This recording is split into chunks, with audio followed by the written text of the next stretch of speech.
नमस्कार, मैं प्रवीण बाजपेयी अपने YouTube चैनल मैथुन बाजपेयी पे आपका बहुत बहुत स्वागत करता हूं। आज जो पेपर हम लोग डिस्कस करने वाले हैं वो है एसएससी सीजीएल 2023 का पेपर, जो कि 17 जुलाई को फर्स्ट शिफ्ट में हुआ है। उसके जितने भी मैथ्स के क्वेश्चन हैं उनको एक एडवांस अप्रोच के साथ आज की क्लास में हम लोग सॉल्व करने वाले हैं। ये क्लासेस सीजीएल 2024 की जो बच्चे प्रिपरेशन कर रहे हैं उनके लिए बहुत ज़्यादा हेल्पफुल होने वाली है। सबसे पहला आपका जो टारगेट होना चाहिए वो प्रीवियस क्वेश्चन होना चाहिए, इसलिए हम लोग प्रीवियस ईयर क्वेश्चन की जो ये सीरीज है ये लगातार चलती रहेगी। उसके अलावा जो आपकी टॉपिक वाइज मैथ्स की क्लासेस हैं उनको भी हम लोग बहुत जल्द आपके लिए स्टार्ट करने वाले हैं। इस चैनल पे आपकी मैथ्स के लिए कंप्लीट हेल्प की जाएगी। उसके अलावा हम आपके लिए बहुत जल्द mock test, full mock test और all India free mock test सब कुछ और सेक्शनल मॉक टेस्ट सारा कुछ आपके लिए अनाउंस करने वाले हैं और सारा कंटेंट जो है वो आपके लिए फ्री रहेगा। तो उससे आपको बहुत ज़्यादा हेल्प मिलेगी और आप ऑल इंडिया अपनी रैंक भी चेक कर पाएंगे और बिल्कुल एसएससी के पैटर्न पे होंगे वो मॉक, तो उनसे भी आपकी काफ़ी हेल्प मिलेगी। तो कंप्लीट आपकी हेल्प की जाएगी। तो चलिए स्टार्ट करते हैं। पहला क्वेश्चन आप लोग देख पा रहे होंगे, ये आपका सिंपल सा क्वेश्चन है। यहाँ पे आपको क्या बताना है, निम्नलिखित में से कितने देशों की औद्योगिक वृद्धि औसत जो औद्योगिक वृद्धि है उससे अधिक है। तो सबसे पहले आपको एवरेज निकालना पड़ेगा। तो एवरेज कितना होगा, एवरेज कैसे निकालते हैं, कुल योग बटे उनकी संख्या। तो यहाँ पे वैल्यू कितनी है भाई 30, यहाँ पे वैल्यू कितनी है 30, यहाँ पे वैल्यू कितनी है 20 और यहाँ पे वैल्यू कितनी है 50, यहाँ पे कितनी है 40 और यहाँ पे कितनी है 60। तो टोटल वैल्यू कितनी हो गई 60 40 100, 50 कितना हुआ 150 और 20 कितना हुआ आपका 170 और 30 कितना हुआ 200। और इसको डिवाइड कर देंगे किससे, टोटल वैल्यू कितनी 1 2 3 4 5, 5 से डिवाइड करेंगे तो कितना आ जाएगा 40। अब 40 से बड़ी वैल्यू कितनी है, एक के 50 वाली है और एक के 60 वाली, यानी कि दो वैल्यू ऐसी हैं जो एवरेज से अधिक है। बस यही आपसे पूछा गया था। तो दूसरा वाला जो ऑप्शन है आपका वो आपका बिल्कुल करेक्ट है। अगला क्वेश्चन आप लोग देख पा रहे होंगे, यहाँ पे सिंपल क्वेश्चन है। क्या दिया हुआ है, एक पुलिसकर्मी ने 300 मीटर से एक चोर को देखा, चोर भागने लगा और पुलिसकर्मी उसका पीछा कर रहा था। चोर और पुलिसकर्मी क्रमशः 8 किलोमीटर पर आवर और 9 किलोमीटर पर आवर की चाल से भागे। 3 मिनट के बाद उनके बीच की दूरी क्या होगी। यहाँ पे देखो, ये नहीं आपको बताना है कि कितने देर के बाद उसको पकड़ लिया जाएगा। यहाँ पे बस ये बताना है आपको, जैसे कि इनके बीच का जो गैप है वो कितना है 300 मीटर का है, ठीक है। अब ये जो है चोर जो है 8 किलोमीटर पर आवर की चाल से भाग रहा है और जो पुलिस वाला है वो 9 किलोमीटर पर आवर की चाल से भाग रहा है। तो 3 मिनट में ये कितना गैप इनके बीच में कंप्लीट हो जाएगा और गैप कितना बचेगा, जो बचा हुआ गैप है वही आपको बताना है। तो 3 मिनट में तय की गई दूरी। अब देखो, अगर ये इस तरीके से चोर भाग रहा है और इसके पीछे पुलिस भाग रही है, यानी कि ये एक ही दिशा में भाग रहे हैं, तो इनकी रिलेटिव स्पीड जो होगी वो क्या होगी, इनको घटा के निकालेंगे, यानी कि 1 किलोमीटर पर आवर आएगी। इसको हम लोग किस में चेंज करेंगे, मीटर पर सेकेंड में। तो मीटर पर सेकेंड में चेंज करने के लिए 5/18 से गुणा करना पड़ेगा और 3 मिनट में कितनी दूरी तय की जाएगी, तो 3 से गुणा कर देंगे और मिनट को हम लोग सेकंड में चेंज करेंगे तो 60 से और गुणा कर लेंगे। तो 3×6 18 और यहाँ पे 6 से काटेंगे तो 6.60, यानी कि कितना हुआ 50, यानी कि 50 मीटर की दूरी कवर हो जाएगी। तो बचेगी कितनी दूरी, 50 इसमें से घटा दो, यानी कि 250 मीटर की जो डिस्टेंस है वो इसके बीच में बची रहेगी। तो पहला वाला जो ऑप्शन है वो आपका बिल्कुल करेक्ट है। तो उम्मीद करता हूँ कि क्वेश्चन आप अच्छे तरीके से समझ पाए होंगे। अगला क्वेश्चन आप लोग देख पा रहे होंगे, सिंपल क्वेश्चन है। क्या दिया हुआ है, यदि एक वृत्त का क्षेत्रफल 616 है, जैसे आपने 616 देखा तुरंत आप समझ गए कि रेडियस 14 पे जो है वृत्त का क्षेत्रफल जो होता है वो 616 होता है। इसको आप याद रखो। r बराबर 7 पे जो वृत्त का क्षेत्रफल होता है वो कितना होता है 154। तो तुरंत आपको पता चल गया कि जो रेडियस है वो आपकी कितनी है 14। तो क्या दिया हुआ है, और जीवा x बाई जो है वो 10 सेंटीमीटर है। तो वृत्त के केंद्र से जीवा x बाई तक लंबा दूरी क्या होगी। इस तरीके से ये आपका सर्किल है, ठीक है। ये जीवा है आपकी x बाई, ठीक है। और यहाँ से हम परपेंडिकुलर डालते हैं तो इस परपेंडिकुलर की लंबाई आपको निकालनी है, जबकि त्रिज्या आपने निकाली कितनी है 14 है। अब ये अगर इसकी जीवा 10 है तो आपको पता है कि केंद्र से जीवा पर डाला गया लंब जीवा को समद्विभाजित करता है, तो ये 5 होगा, ये 90 डिग्री का एंगल बनेगा। तो अगर आपको लंब निकालना है तो क्या हो जाएगा, कर्ण का स्क्वायर माइनस आधार का स्क्वायर, यानी कि 14 का स्क्वायर कितना हुआ 196 माइनस 25 कितना हो जाएगा √171, यानी कि चौथा वाला जो ऑप्शन है वो आपका बिल्कुल करेक्ट है। अगला क्वेश्चन आप लोग देख पा रहे होंगे, सिंपल है। क्या दिया हुआ है, एक व्यक्ति ने 3 साल के लिए 500 रुपए, 5 साल के लिए 650 रुपए और 7 साल के लिए 1200 50 रुपये जमा किए, उसे कुल 1620 रुपये का साधारण ब्याज प्राप्त हुआ, तो वार्षिक ब्याज की दर क्या होगी। आपको पता है कि सिंपल इंटरेस्ट क्या होता है, मूलधन गुणे दर गुणे समय बटे 100, और सिंपल इंटरेस्ट सिंपल होता है जितना पहले साल ब्याज मिलेगा उतना हर साल ब्याज मिलेगा। ठीक है, तो हमने मान लिया कि रेट जो है वो R% है। ठीक है, तो इसे हम लोग डायरेक्ट भी कर सकते हैं, जैसे कि 3 साल में 500 रुपये अगर हम ब्याज निकालें तो कितना आ जाएगा आपका। देखो एक मैं आपको करके बता देता हूँ क्या आएगा आपका। साधारण ब्याज क्या होता है, मूलधन गुणे दर, R हमने मानी है, इंटू समय बटे 100, तो यहाँ पे कितना आ जाएगा आपका 5 या 15R, तो 15R हो गया है। ये आपका कितना आ गया, यहाँ पे जो ब्याज आया वो आपका कितना आ गया 15R। ठीक है, और यहाँ पे इस तरीके से ब्याज निकालेंगे तो कितना हो जाएगा, देखो 100 से डिवाइड कर देना, तो यहाँ पे कितना हो जाएगा 6.5, और 6.5 को 5 से गुणा करो तो कितना हुआ 25, 5 छक्का 30 और 2 32R। ठीक है, ऐसे यहाँ पर भी, यहाँ पे 100% की वैल्यू अगर 1250 है तो यहाँ पे 1% की वैल्यू कितनी हो गई 12.5, तो इसको 7 से गुणा करोगे तो कितना हो जाएगा 7 × 5 = 35, और यहाँ पे 62 × 84 और 3 कितना हुआ 87R।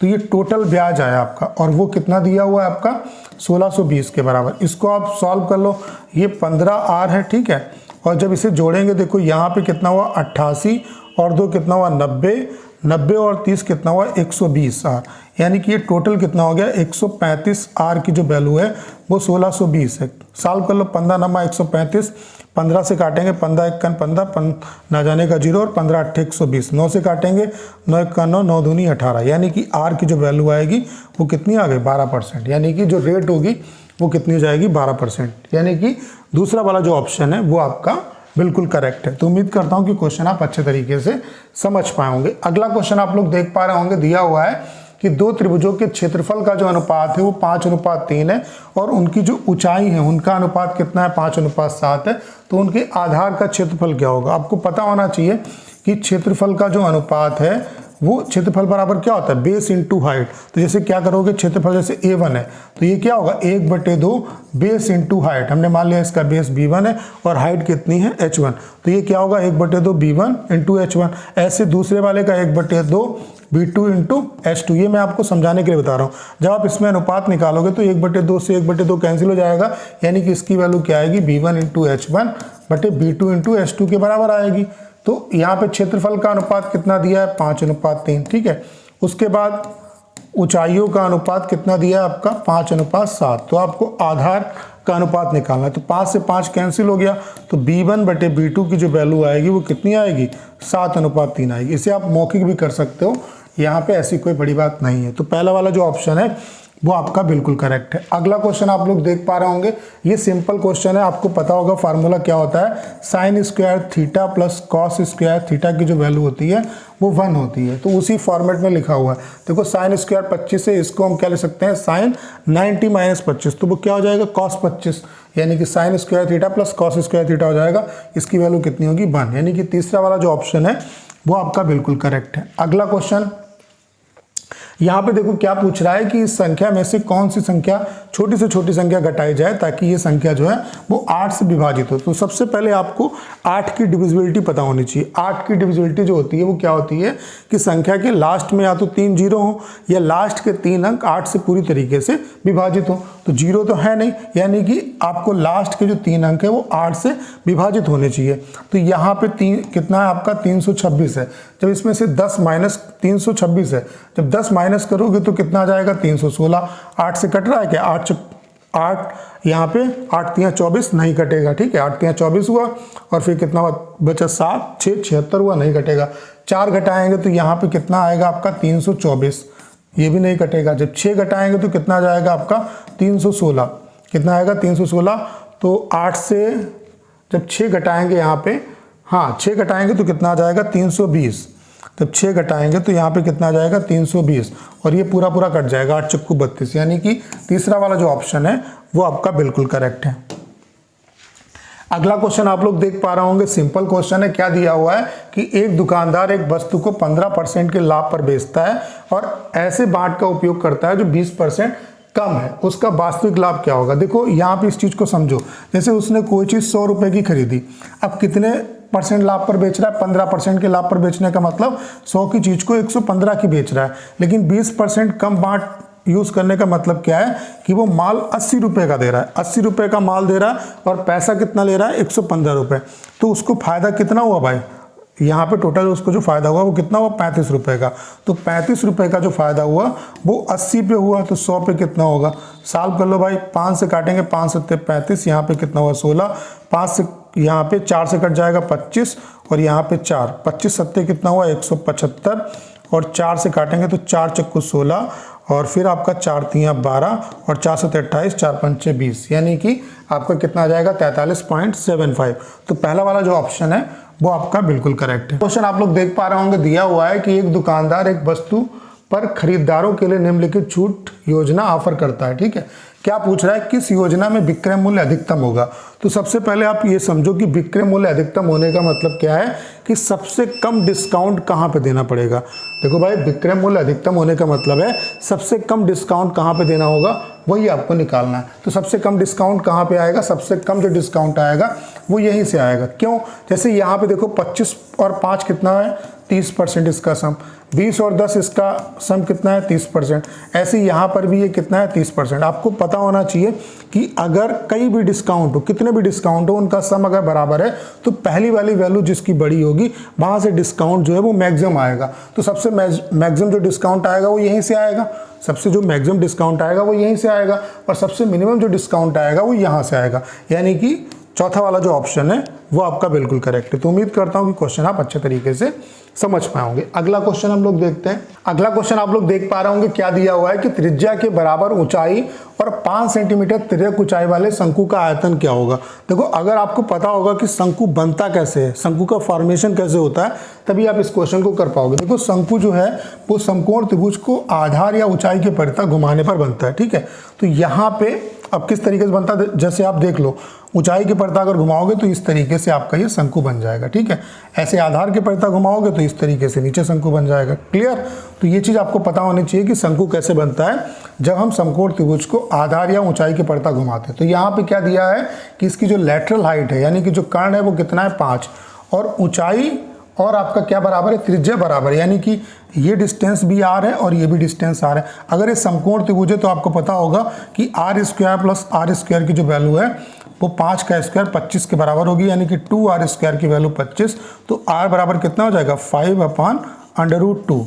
तो अब आपको पता होना चाहिए, देखो जो रेडियस है वो भी आपकी 5/√2 है और जो ऊंचाई है वो भी आपकी 5/√2 है। इसे h भी लिख सकते हो, कोई दिक्कत नहीं है। तो शंकु का आयतन क्या होता है 1/3 पाई r स्क्वायर h। तो r स्क्वायर करेंगे तो ये कितना हो जाएगा आपका 25/2 और h कितना है आपका 5/√2। तो ये कितना हो जाएगा 125 पाई/6√2। तो कौन सा ऑप्शन आपका करेक्ट है, पहला वाला जो ऑप्शन है वो आपका बिल्कुल करेक्ट है। अगला क्वेश्चन आप लोग देख पा रहे होंगे, ये टाइम एंड वर्क का क्वेश्चन है। टाइम एंड वर्क के क्वेश्चन में आपको सिर्फ दो चीजें पता होनी चाहिए, एक तो टोटल वर्क और दूसरा कैपेसिटी। तो आप कुछ भी निकाल सकते हो और ये क्वेश्चन आपका M1 T1 D1 बड़े W1 वाले कॉन्सेप्ट पे क्या दिया हुआ है, 15 पुरुष और 25 महिलाएं एक कार्य को 9.6 दिन में पूरा कर सकती हैं। यदि 16 महिलाएं उसी कार्य को 27 दिन में पूरा कर सकती हैं तो ज्ञात करें कि 16 पुरुष उस कार्य को कितने दिन में पूरा करेंगे। कोई दिक्कत वाली बात नहीं, 15 पुरुष और 25 जो महिलाएं हैं वो किसी कार्य को 9.6 दिन में करती हैं, उसी कार्य को 16 जो महिलाएं हैं वो 27 दिन में करती हैं। तो यहाँ से आपको कैपेसिटी पता चल जाएगी और टोटल वर्क यहाँ से भी निकाल सकते हो और यहाँ से भी निकाल सकते हो। पॉइंट हटाएंगे, यहाँ पे 0 बढ़ा देंगे, 16 छक्का 96, 6 से काटेंगे 6 चौक 24 और 6 पंचे 30। तो यहाँ पे देखो 45 महिलाएं होंगी, इसको इधर लेके जाएंगे तो 15 पुरुष बराबर कितना हो गया 20 महिलाएं। ठीक है, तो 5 चक्कू 20 और 5 तियाँ 15, यानी कि पुरुष और महिला की जो कैपेसिटी है उसका अनुपात कितना आ गया 4:3, यानी कि पुरुष एक दिन में 4 लड्डू बनाता है, महिला कितने बनाती है 3। तो यहाँ पे क्या था 16 महिलाएं किसी कार्य को कितने दिन में करती हैं 27 दिन में। तो टाइम चाहे वर्क हम यहाँ से निकाल लें या यहाँ से निकाल लें, यहाँ से निकालेंगे क्योंकि कैलकुलेशन यहाँ पे ज़्यादा नहीं करनी पड़े क्योंकि यहाँ पे पॉइंट है। तो बस सॉल्व कर लो यहाँ पे। तो 16 महिलाएं, एक महिला एक दिन में लड्डू कितना बनाती है 3 और इंटू कितना हो गया 27। अब ये काम किससे करवाना है 16 पुरुष से। तो 16 और एक पुरुष कितने लड्डू बनाता है एक दिन में 4, तो इंटू 4 हो जाएगा। तो 16 से 16 कैंसिल हो गया, 27 यहाँ कितना हुआ 81/4, तो 4 दूनी 8 ना जाने का 0, 4 दूनी 8, 4 पंचे 20, यानी कि 20.25 होगा। तो चौथा वाला जो ऑप्शन है वो आपका बिल्कुल करेक्ट है। अगला क्वेश्चन आप लोग देख पा रहे होंगे, सिंपल सा क्वेश्चन है, बस इसे सॉल्व करना है। तो सॉल्व कर लो भाई। यहाँ पे क्या हो जाएगा, देखो पहले अंदर से सॉल्व करते हैं। यहाँ पे इस टर्म को पहले सॉल्व करो, तो y minus Y plus X minus Y minus X minus Y plus Y, ठीक है। तो यहाँ पे y से y आपका कैंसिल हो गया, उसके अलावा यहाँ पे इससे ये कैंसिल हो गया, तो यहाँ पे x से x कैंसिल हो गया, ये माइनस का y है, इधर आएगा तो प्लस का y हो जाएगा, यानी कि y plus 2x plus y और माइनस का 2y। तो देखो y प्लस वाई 2y हुआ, तो 2y से ये कैंसिल होगा, यानी कि कितना बचेगा आपका 2x। तो दूसरा वाला जो ऑप्शन है वो आपका बिल्कुल करेक्ट है। अगला क्वेश्चन आप लोग देख पा रहे होंगे, दिया हुआ है कि दो संख्याओं का लघुत्तम समावर्तक यानी कि एलसीएम और एचसीएफ जो है वो 12 और 2 है, तो इन संख्याओं का मध्यानुपाती क्या होगा। अगर दो संख्याएं a और b हैं तो इसका मध्यानुपाती क्या होगा, √ab होगा। तो आपको पता होना चाहिए कि दो संख्याओं का जो गुणनफल होता है वो एलसीएम इंटू एचसीएफ के बराबर होता है। क्लियर। अब एलसीएम कितना दिया है 12, एचसीएफ कितना दिया है 2, तो AB की जो वैल्यू है वो कितनी आ गई 12 दूनी 24, तो इसका मध्यानुपाती क्या होगा √AB, यानी कि 12 इंटू 2 यानी कि कितना हो जाएगा 24। तो 24 में क्या निकाल सकते हैं बाहर, 6 चौक 24 होता है, यानी कि 2√6 हो जाएगा। तो कौन सा ऑप्शन आपका करेक्ट है, चौथा वाला जो ऑप्शन है वो आपका बिल्कुल करेक्ट है। अगला क्वेश्चन आप लोग देख पा रहे होंगे, यहाँ पे ये पूछा है निम्नलिखित में से कौन सा जो मतलब सूत्र है वो गलत है। तो ये वाला बिल्कुल आपका करेक्ट है, ये वाला बिल्कुल करेक्ट है, ये वाला बिल्कुल करेक्ट है, ये गलत है क्योंकि sec square theta minus tan square theta बराबर 1 होता है, ठीक है, ये यहीं पे दिया हुआ है। तो यानी कि ये वाला जो है वो गलत है, तो चौथा वाला जो ऑप्शन है वो आपका बिल्कुल करेक्ट है। अगला क्वेश्चन आप लोग देख पा रहे होंगे, दिया हुआ है कि 693 मीटर के एक वृत्ताकार पथ पर सुजाता और अंजलि समान बिंदु से लेकिन विपरीत दिशाओं में क्रमशः 2.85 किलोमीटर पर आवर और 1.5 मीटर पर सेकेंड की चाल से चलना शुरू करती है। वे पहली बार कब मिलेंगी, तो कब मिलेंगी, देखो इतनी दूरी को रिलेटिव स्पीड से जितने टाइम में कवर कर लेंगी उतनी देर के बाद इनका मिलन हो जाएगा, बस आपको इतना पता होना चाहिए। तो रिलेटिव स्पीड क्या होगी, विपरीत दिशाओं में अगर जा रही हैं तो रिलेटिव स्पीड कैसे निकालेंगे, जोड़ के निकालेंगे। अब देखो यहाँ पे किलोमीटर पर आवर में, यहाँ मीटर पर सेकेंड में, तो पहले क्या करते हैं इसको किलोमीटर पर आवर में चेंज कर लेते हैं। तो अगर मीटर पर सेकेंड की स्पीड है, इसको किलोमीटर पर आवर में चेंज करना है तो 18/5 से गुणा करेंगे, तो 5 3 15 यानी कि 18 3 54, यानी कि कितना आ जाएगा 5.4। तो अब टोटल जो रिलेटिव स्पीड होगी वो कितनी होगी, जुड़ जाएगी अगर विपरीत दिशाओं में चल रही है, तो 2.85 और 5.4, तो ये टोटल कितना हो गया 5 8 4 12 और यहाँ पे कितना हुआ 8.25, ठीक है। अब यहाँ पे समय कितना लगेगा, तो समय निकालने के लिए क्या करेंगे, समय बराबर क्या होता है दूरी बटे चाल, तो दूरी कितनी है 693, ठीक है, और रिलेटिव स्पीड कितनी है 8.25। अब देखो यहाँ पे ये किलोमीटर पर आवर में है, ठीक है, तो इसको अगर हमें क्या करना है मीटर पर सेकंड में चेंज करना है, तो देखो पहले किलोमीटर को अगर मीटर में चेंज करेंगे तो 1000 से गुणा करेंगे, और यहाँ पे जो आ रहा है आंसर आपका वो मिनट में आ रहा है, यानी किसी सेकंड में ना चेंज करके मिनट में चेंज करेंगे, तो 60 से बस गुणा कर देंगे। क्लियर। अब देखो यहाँ पे 1 0 से आपका 1 0 कैंसिल हो गया और 100 से गुणा करेंगे तो पॉइंट इसका हट गया, यानी कि 693 इंटू 6 बटे यहाँ पे कितना हुआ 825। तो ये आपका किससे कट जाएगा, ये जो वैल्यू है वो किससे कट जाएगी, 11 से काट के देखते हैं। 11 से अगर काटें तो 11 7 77, हाँ 11 छक्का 66, 11 छक्का 66 हुआ और 11 3 33, और यहाँ पे 11 7 77 और 11 5 55।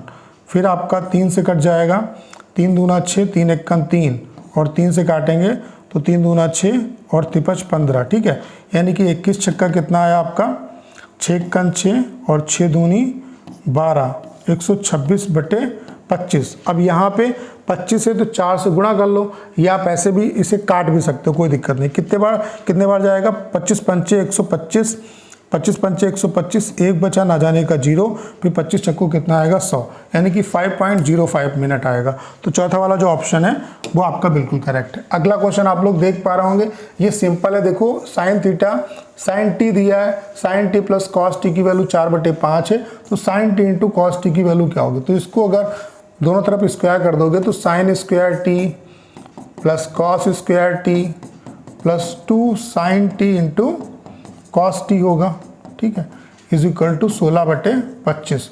इसकी वैल्यू 1 होगी, इसको उधर लेके जाएंगे तो -1 यानी कि -9/25, 2 को इधर भेज देंगे यानी कि -9/50 होगी, ठीक है। तो कौन सा ऑप्शन आपका करेक्ट है? तीसरा वाला जो ऑप्शन है वो आपका बिल्कुल करेक्ट है। अगला क्वेश्चन आप लोग देख पा रहे होंगे, सिंपल है क्वेश्चन। क्या दिया हुआ है कि रक्षित, अजय और सतीश एक नगर निगम में सफाई कर्मचारी हैं। रक्षित अकेले एक नाली को साफ करने में 20 घंटे लेता है, जबकि अजय अकेले काम करते हुए उसे 12 घंटे में साफ करता है। तीनों मिलकर नाली को सफाई करने में केवल 5 घंटे लेते हैं, तो सतीश अकेले उसे कितनी देर में साफ करेगा? तो कोई दिक्कत वाली बात नहीं। देखो रक्षित जो है वो किसी काम को कितनी देर में करता है? रक्षित जो है वो अकेले 20 घंटे में साफ कर देता है। अजय जो है वो कितनी देर में साफ करता है? 12 घंटे में साफ करता है। और तीनों मिलके, रक्षित, अजय और सतीश, ये तीनों मिलके इसे 5 घंटे में साफ करते हैं। तो आपको सतीश का निकालना वैल्यू कि सतीश अकेले कितनी देर में करेगा। कोई दिक्कत वाली बात नहीं। पूरे टाइम एंड वर्क में 2 चीज़ें अगर पता है तो क्वेश्चन आप सॉल्व कर सकते हो। क्या? पहला तो टोटल वर्क और दूसरा कैपेसिटी, यानी कि टोटल वर्क पता चल जाए और कैपेसिटी पता चल जाए सतीश की, तो हम निकाल सकते हैं कि इसको पूरा काम करने में कितना समय लगेगा। तो इसका एलसीएम कितना हुआ? 60, यानी कि एक दिन में कितने लड्डू बनाता है? 3। ये कितने बनाता है? 5। और यहाँ पे कितने बनते हैं? 12। अब तीनों मिलके 12 बना रहे हैं और ये दोनों मिलके 8 बना रहे हैं। इसका मतलब है सतीश अकेले एक दिन में 4 लड्डू बनाता है। तो 60 लड्डू बनाने में कितना समय लगेगा? 15 चक्कू 60 होता है, यानी कि 15 घंटे। तो पहला वाला जो ऑप्शन है वो आपका बिल्कुल करेक्ट है। अगला क्वेश्चन आप लोग देख पा रहे होंगे, सिंपल है कि ए बी सी अकेले कार्य करते हुए एक कार्य को 16, 24 और 36 दिन में कर सकते हैं। तीनों एक साथ अगर मिलकर काम करें तो कितना समय लगेगा? कोई दिक्कत वाली बात नहीं। इसका एलसीएम ले लो यहीं पे। तो 16, 24 और 36 का जो एलसीएम है वो 144 हुआ। तो 16 नमा 144, 24 छक्का 144 और 36 चक्कू 144। तो तीनों मिलके एक दिन में लड्डू कितने बना रहे हैं? 6, 4, 10 और 9, 19। तो 144/19 टोटल टाइम लगेगा, तीनों अगर मिलके काम करेंगे, ठीक है। तो 19 से कितने बार जाएगा? 19 सत्ते 133, यानी कि 7 सही 11/19 आ जाएगा। तो कौन सा ऑप्शन आपका करेक्ट है? तीसरा वाला जो ऑप्शन है वो आपका बिल्कुल करेक्ट है। अगला क्वेश्चन सिंपल है, जैसे आपको पता होना चाहिए कि a + b का whole of square plus a - b का होल ऑफ स्क्वायर, इसकी वैल्यू क्या आती है? 2a² + b²। ऐसे ही a + b का होल ऑफ स्क्वायर माइनस का a - b का होल ऑफ स्क्वायर, इसकी वैल्यू जो आती है वो कितनी आती है? 4ab आती है, ठीक है। तो यहाँ पे क्या आएगा आपका? 2a² + b², क्योंकि आप देख सकते हो a + b का whole of square plus a - b का होल ऑफ स्क्वायर के टर्म में दिया हुआ है। तो इसका मतलब क्या हो जाएगा? 2a² का मतलब 3x का स्क्वायर का मतलब 9x² प्लस कितना? 25, यानी कि कौन सा ऑप्शन आपका करेक्ट है? चौथा वाला जो ऑप्शन है वो आपका बिल्कुल करेक्ट है। अगला क्वेश्चन आप देख सकते हैं, सिंपल है क्वेश्चन। यदि 280 का x%, 240 का 15%, 310 का 20% के बराबर है तो x की वैल्यू क्या होगी? देखो परसेंट आप यहाँ पे उड़ा सकते हो, कोई दिक्कत नहीं, सब में परसेंट है। तो 280x की वैल्यू कितनी जाएगी आपकी? 0। 15 चक्कू 60 और 15 चक्कू 60 हासिल लगा 6, 15 दूनी 30 और 6 36। और यहाँ पे कितना आ जाएगा आपका? 0, 0, 2 1 2 और 2 3 6। इसे जोड़ो तो कितना आ जाएगा? 0, 0, 6 2 8 और 6 3 9। और यहाँ पे 280x, 0 से 0 आपका कैंसिल हो गया, 7 चौक 28, 7 से काटेंगे 7 1 7, 7 चौक 28, 4 से काटेंगे 4 3 12, 4 5 20, यानी कि x की जो वैल्यू है वो कितनी आ जाएगी? 35। तो पहला वाला जो ऑप्शन है वो आपका बिल्कुल करेक्ट है। अगला क्वेश्चन आप लोग देख पा रहे होंगे, क्या दिया हुआ है कि 2 समरूप त्रिभुज ABC और DEF के परिमाप क्रमशः 40 और 12 हैं, ठीक है। D जो है वो 6 सेंटीमीटर है, तो AB कितना होगा? देखो परिमाप जो है, परिमाप का जो अनुपात होगा वही जो भुजाएं हैं उनका अनुपात होगा। तो D और AB, तो AB और जो DE है इसका जो अनुपात होगा वो कितना होगा? 40/12। दैट मीन 4 से काट सकते हो, 4.40, 4 3 12, यानी कि AB और जो DE है उसका जो अनुपात है वो कितना है? 10/3। 3 की जो वैल्यू है वो 6 दी है, यानी कि 1 की वैल्यू 2 के बराबर।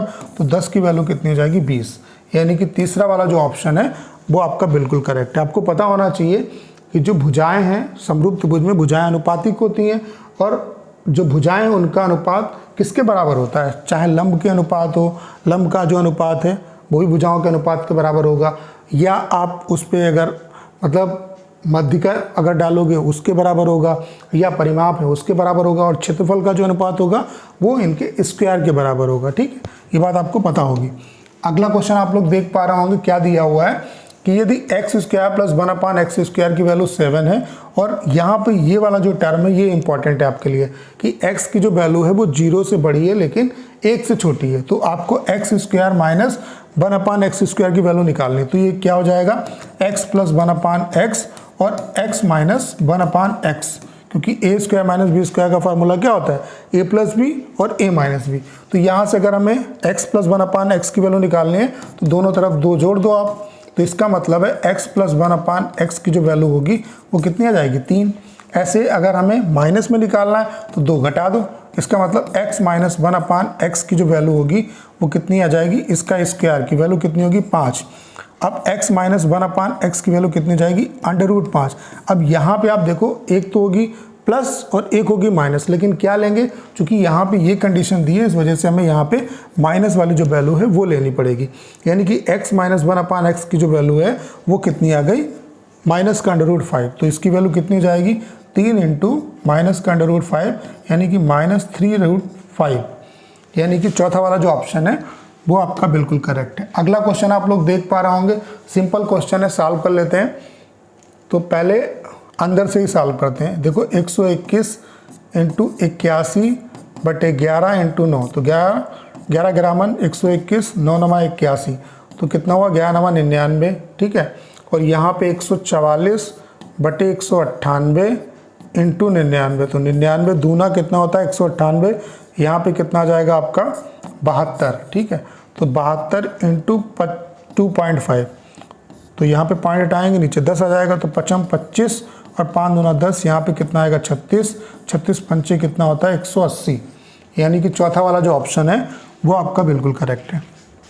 अगला क्वेश्चन आप लोग देख पा रहे होंगे, यहाँ पे 3 राज्य ए, बी और सी द्वारा चावल का उत्पादन लाख टन में बताया गया, तो आपको ये बताना है कि कौन सा ऑप्शन जो है वो करेक्ट है।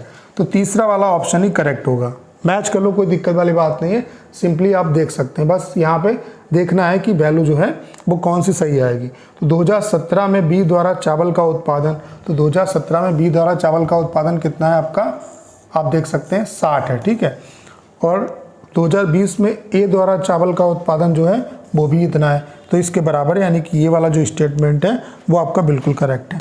अगला क्वेश्चन आप लोग देख पा रहे होंगे, दिया हुआ है कि एक परिवार में 3 सदस्य हैं, पिता और माता की जो औसत आयु है वो कितनी है, 40 वर्ष है। माता पिता और पुत्री की जो औसत आयु है वो कितनी है, 30 वर्ष है। तो पुत्री की आयु क्या होगी, देखो 2 लोगों का औसत अगर 40 दिया है तो सम कितना होगा, 40 दूना 80। 3 लोगों का अगर एवरेज 30 है तो सम कितना होगा, 90 होगा। तो पुत्री की एज जो होगी वो कितनी होगी, इनका डिफरेंस, यानी कि 10 वर्ष। तो पहला वाला जो ऑप्शन है वो आपका बिल्कुल करेक्ट है। तो उम्मीद करता हूं कि अगर आपने पूरी क्लास देखी होगी तो सारे क्वेश्चन आप अच्छे तरीके से समझ पाए होंगे। करना क्या है, इस क्लास को ज़्यादा शेयर करना है। उसके अलावा अगर आप चैनल पर नए हैं और आपने अभी तक इसे सब्सक्राइब नहीं किया है तो प्लीज़ चैनल को सब्सक्राइब करना मत भूलिएगा।